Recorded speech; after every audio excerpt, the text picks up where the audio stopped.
Hi dear friends, आप सभी का स्वागत है स्टडी विथ राहुल 247 पर।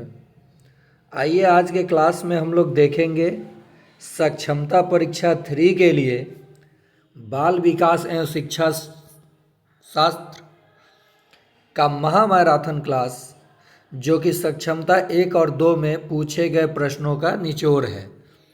अगर आप इस सेशन को देख जाते हैं इन प्रश्नों को, तो सक्षमता 3 में पूछे जाने वाले एक भी प्रश्न आप नहीं छोड़ेंगे, टोटल के टोटल बना देंगे।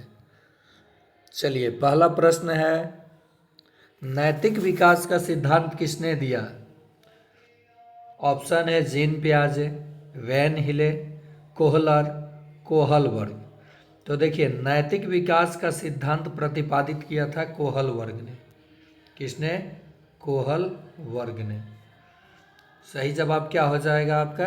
कोहलवर्ग। फिर से सुन लीजिए, नैतिक विकास का सिद्धांत कोहलवर्ग ने दिया। अगला प्रश्न है, जीन पियाजे के औपचारिक संक्रियात्मक अवस्था किस आयु अवधि तक मानी जाती है?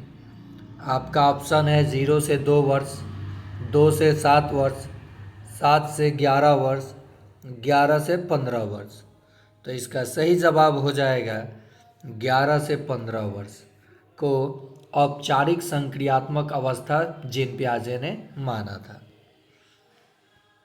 नेक्स्ट, बच्चों के विकास की व्यक्तिगत विभिन्नताओं को किस प्रकार प्रतिरूपित किया जा सकता है? देखिए, यहाँ पे मैं आपको तुक्का मारना भी बताऊंगा। कैसे आप बाल विकास और अधिगम में तुक्का मारेंगे, बड़े बड़े प्रश्नों का उत्तर ढूंढेंगे। जो लंबाई में सबसे बड़ा, देखिए केवल वर्ड निगेटिव होता है, निगेटिव और पॉजिटिव वर्ड भी मैं बताऊंगा आपको। केवल जहाँ भी हो उसको उत्तर में जब निगेटिव सवाल पूछे तब दीजिएगा, नहीं तो वो उत्तर नहीं हो सकता है। और न तो अनुवांशिकता, ये न वाला बात भी हटा दीजिए। और सबसे बड़ा ऑप्शन सही ऑप्शन। अनुवांशिकता एवं पर्यावरण की पारस्परिकता पर बच्चों के विकास की व्यक्तिगत विभिन्नताओं पर प्रतिरूपित किया जा सकता है। किस पे? अनुवांशिकता एवं पर्यावरण की पारस्परिकता पर। तो मैंने यहाँ दो चीज़ें आपको बताया। एक तो तुक्का मारने को, जब आंसर नहीं पता है तब सबसे लंबे ऑप्शन के साथ जाइएगा, सबसे बड़ा ऑप्शन के साथ जाइएगा, ठीक। और निगेटिव पॉजिटिव वर्ड भी देख लीजिएगा। केवल, न तो, कुछ ही, ऐसे शब्द निगेटिव होते हैं, तो ये उत्तर नहीं हो सकते हैं।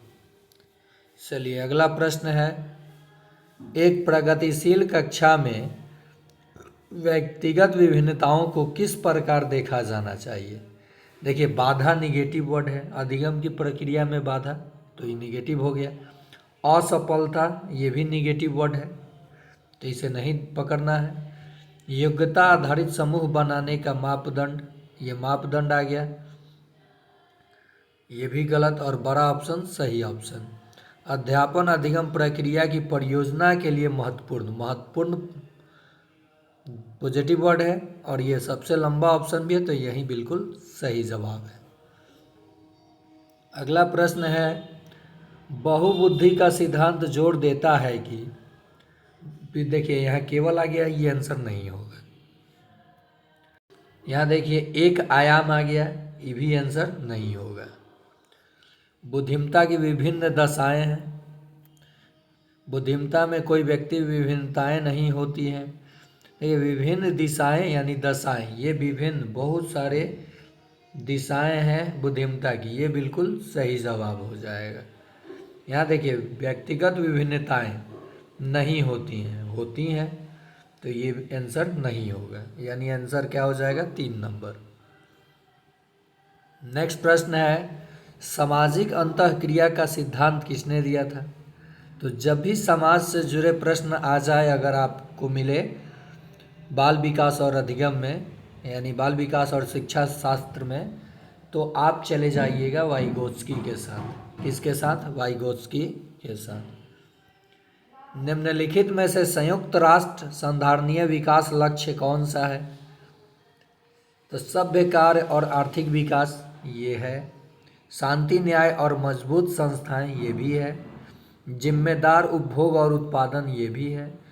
तो इसका सही जवाब हो जाएगा उपर्युक्त सभी। देखिए बहुत कम प्रश्नों में उपर्युक्त सभी ऑप्शन होता है या दोनों, तो ज़्यादा 60% चांस होता है कि सभी वाला ऑप्शन बिल्कुल सही हो।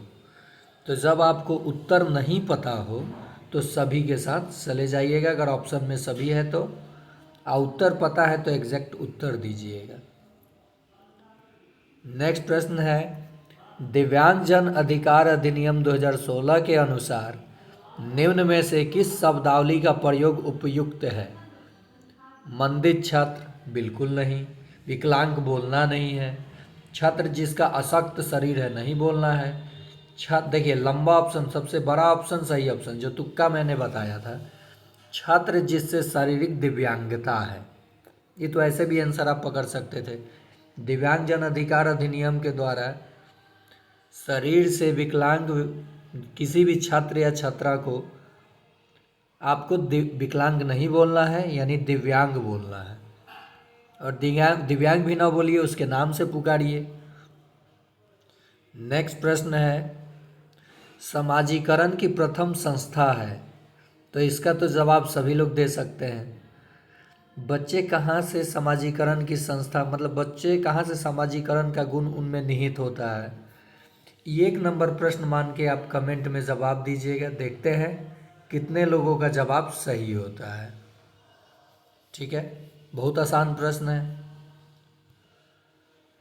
यह मान्यता की भौतिक वस्तुएं जैसे गुड़िया, कार में सजीव गुण होते हैं, क्या कहलाते हैं? तो ये जीववादी सोच कहलाते हैं। क्या कहलाते हैं? जीववादी सोच।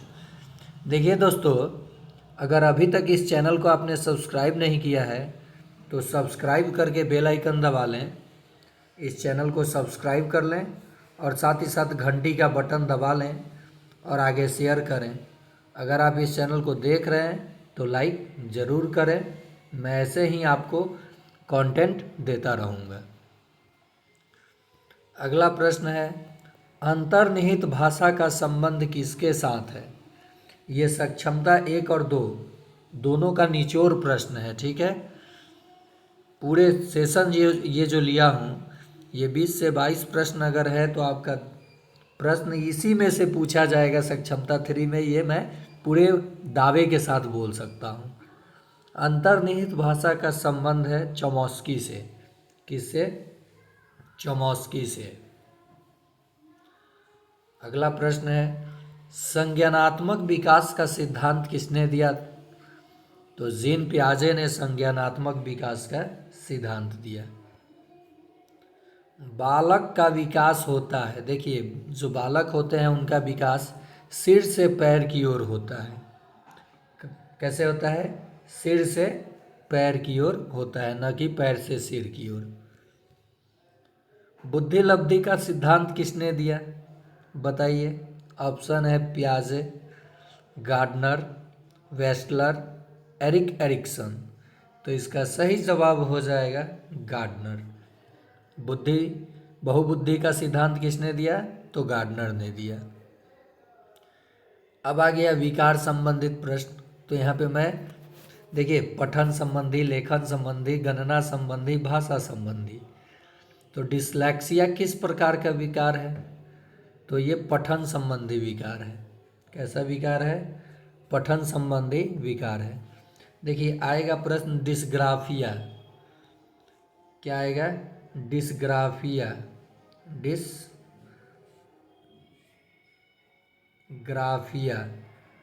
तो ग्राफ पेपर पे आप लिखने का काम करते हैं, तो डिस्ग्राफिया लेखन संबंधी विकार हो जाएगा। कैलकुलेशन करेंगे गलती हो जाएगा, तो गणना संबंधी विकार क्या हो जाएगा? डिसकैलकुलिया। क्या हो जाएगा? डिसकैलकुलिया।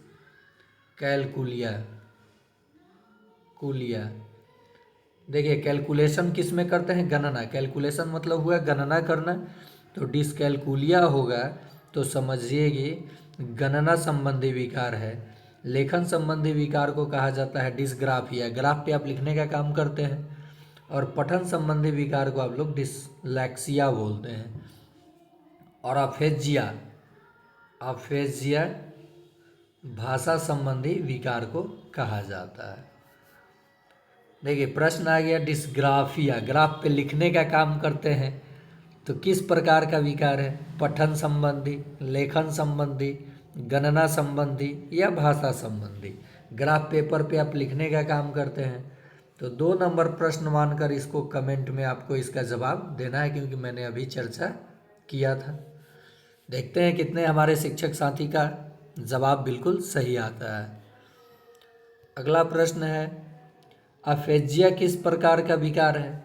3 नंबर मान लीजिएगा इस प्रश्न को। पठन संबंधी, लेखन संबंधी, गणना संबंधी, भाषा संबंधी। तो लेखन संबंधी डिस्ग्राफिया, डिस्कैल्कुलिया गणना संबंधी और डिसलेक्सिया पठन संबंधी। तो बाकी 3 नंबर प्रश्न का कमेंट में आपको जवाब देना है। किस अवस्था को जटिल अवस्था या तूफान की अवस्था कहा जाता है? आपका ऑप्शन है शैशवावस्था, किशोरावस्था, प्रौढ़ावस्था, इनमें से कोई नहीं। तो इसका सही जवाब हो जाएगा किशोरावस्था को। गर्भ में बालक कितने दिनों में विकसित होता है? तो ये 280 दिनों में विकसित होता है। प्रयत्न एवं भूल का सिद्धांत किसने दिया था? ये भी प्रश्न बहुत बार पूछा गया है। तो थॉर्नडाइक ने प्रयत्न एवं भूल का सिद्धांत दिया था। ठीक है, तो ये था आज का आखिरी प्रश्न। फिर हम लोग मिलते हैं इसके बाद गणित और रीजनिंग जो पूछा गया था सक्षमता 1 और 2 में, उसके आधार पर और उससे भी कुछ प्रश्न हम लोग सीखेंगे, जानेंगे। और अगर आप इस चैनल को देख रहे हैं तो सब्सक्राइब अगर नहीं किए हैं तो कर लें, ताकि जब भी मैं वीडियो अपलोड करूं तो नोटिफिकेशन आप तक पहुंच जाए।